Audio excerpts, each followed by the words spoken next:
Who is the best Batman? You'll hear people say Christian Bale or Michael Keaton, or maybe people will claim Adam West or Ben Affleck, or people will cry out for Val Kilmer or George Clooney. Hi, Freeze. I'm Batman. Okay, no, nobody's crying out for George Clooney. But you get what I'm saying. People have a lot of opinions about who's the best live-action Batman. But let me tell you something. Come here. Let me let you in on a little secret. If you really want to throw people for a loop, tell them your favorite Batman's Bruce Thomas. Oh, you don't know Bruce Thomas? The Batman from the OnStar commercials? What?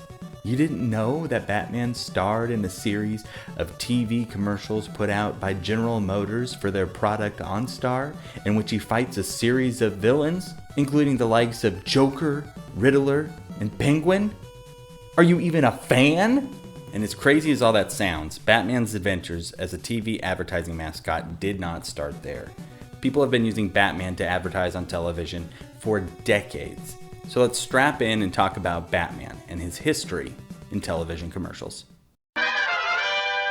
On March 30th, 1939, Detective Comics number 27 was released and introduced the world to the character of Batman. Created by Bob Kane and Bill Finger, Batman is actually billionaire Bruce Wayne, who swears to fight crime after his parents are killed in a mugging. He takes on the image of a bat to strike fear into the hearts of villains. 1 year later, in March of 1940, Batman would be joined by his sidekick Robin in Batman number 1. In this issue, he would also face off against a foe that would eventually become his arch-rival, the Joker, for the first time. From there, Batman's popularity soared, and it wasn't long before he made his way to the silver screen. Batman was first brought to theaters by Columbia Pictures in 1943 with a 15-part theatrical serial. Starring Lewis Wilson as Batman and Douglas Croft as Robin, it would be popular enough to spawn a sequel series in 1949.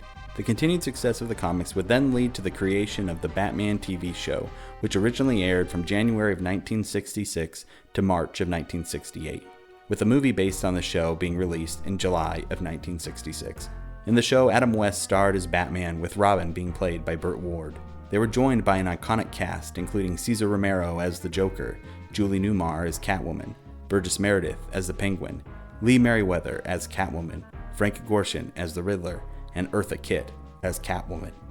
The show had a lot of Catwomen. The show would change the public's idea of what Batman was. He was no longer someone who struck fear into the heart of evil. Instead, he was somebody who would dance or surf. To many, he was considered a joke. The idea of Batman being silly would remain in the public consciousness until he returned to theaters in 1989 with Tim Burton's Batman. Played by Michael Keaton, Batman was now a tortured soul who had to go up against the Joker, being played fantastically by Jack Nicholson. It was dark and brooding, and people loved it. It would spend the summer breaking record after record at the box office. And though people did like how dark the movie was, things got a little too dark in the follow-up, Batman Returns. Michael Keaton was joined by Michelle Pfeiffer as Catwoman and Danny DeVito as the Penguin. The movie was heavily marketed to kids, even though it clearly wasn't made for them. This caused a backlash, which led to a new director coming on board for the follow-up film. Joel Schumacher would direct the next two Batman movies, Batman Forever, starring Val Kilmer in 1995, and Batman and Robin, starring George Clooney in 1997. These movies would lighten up the tone of the series by including more colorful villains like the Riddler, Two-Face, Poison Ivy, and Mr. Freeze. These movies would also introduce Robin, who is played by Chris O'Donnell. And though the films made money, people would eventually begin to think that things had got a little too silly once again. The pendulum would swing back to gritty, with Christian Bale now donning the cowl in 2005, playing a grounded version of Batman in a trilogy of films directed by Christopher Nolan. Following this, Ben Affleck would play the role in the DCEU films directed by Zack Snyder. And while Batman's popularity continued to grow on the big and small screen, people in marketing noticed, and they started to use him to advertise some things that weren't necessarily Batman related. Starting back in the days of the 60s TV show, the actors from the show would be used to push products and information of all different kinds. You have Alfred, played by Alan Napier, telling you to go buy Fact toothpaste, and Commissioner Gordon randomly pulling a box of lava soap out of his desk. But it didn't stop there. Batman also served as a messenger boy for who else but the President of the United States. Let me read it to you.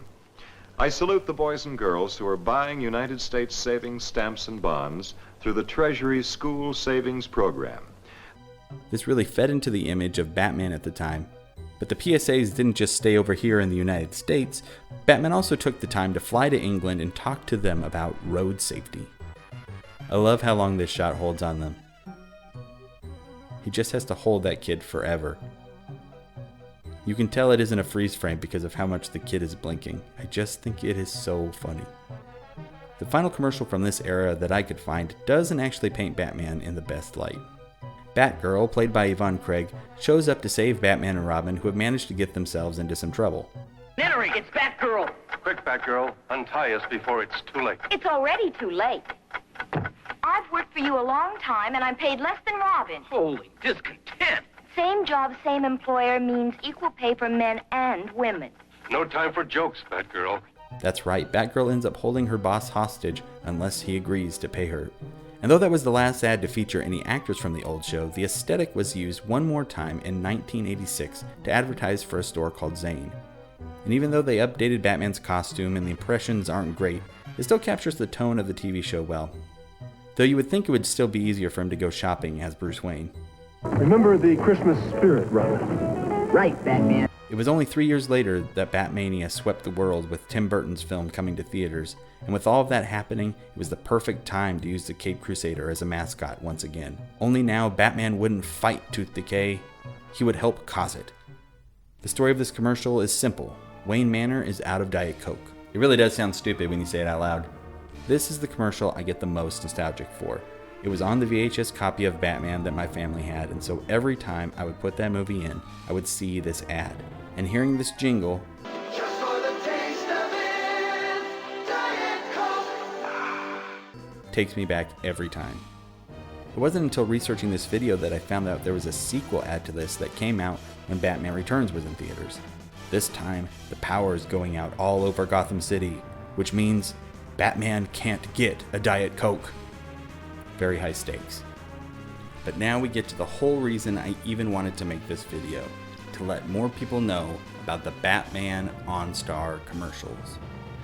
Starting in the year 2000 and running until 2002, General Motors ran a series of ads for the OnStar onboard guiding system that they had available in some of their vehicles. The ads used props, costumes, and vehicles from past movies, even though they didn't seem to really care about matching up the right Batsuit with the Batmobile.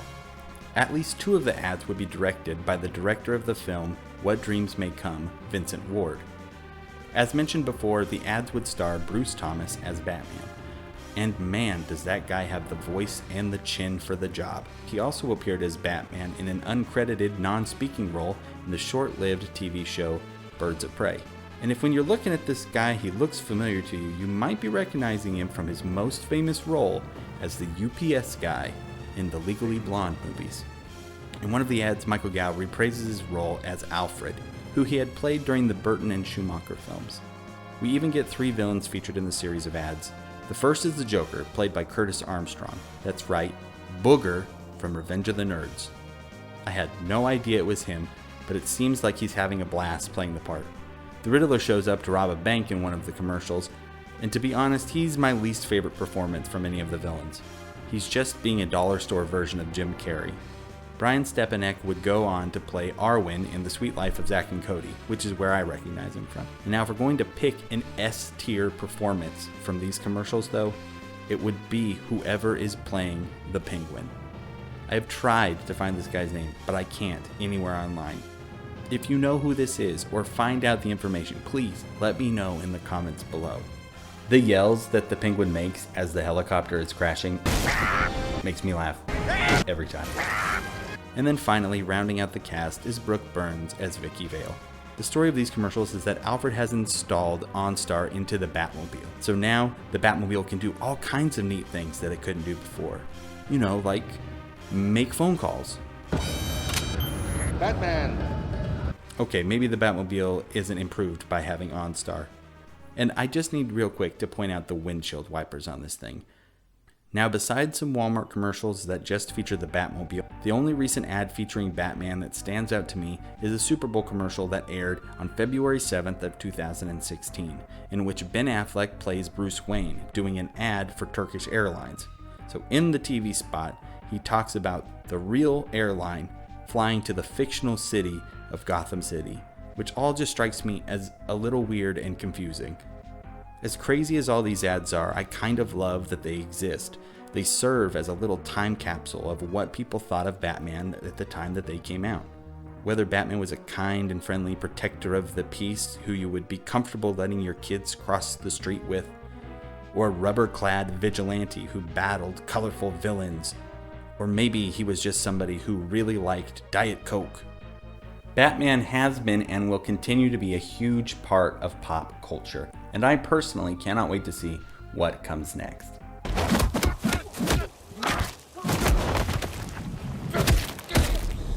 My kids might need to sit this one out. Thank you so much for making it to the end of the video. Let me know down below, who's your favorite Batman? And what's your favorite product that Batman has ever advertised? Are you lava soap? Are you a fact toothpaste kind of person? Or maybe Diet Coke is more your flavor? If you liked the video, please hit the thumbs up. And don't forget to subscribe. It really does help the channel. We're so close to 100 subscribers, so thank you everybody who has done that. Don't forget to check out next week's video. That'll be here on Saturday, just like every week.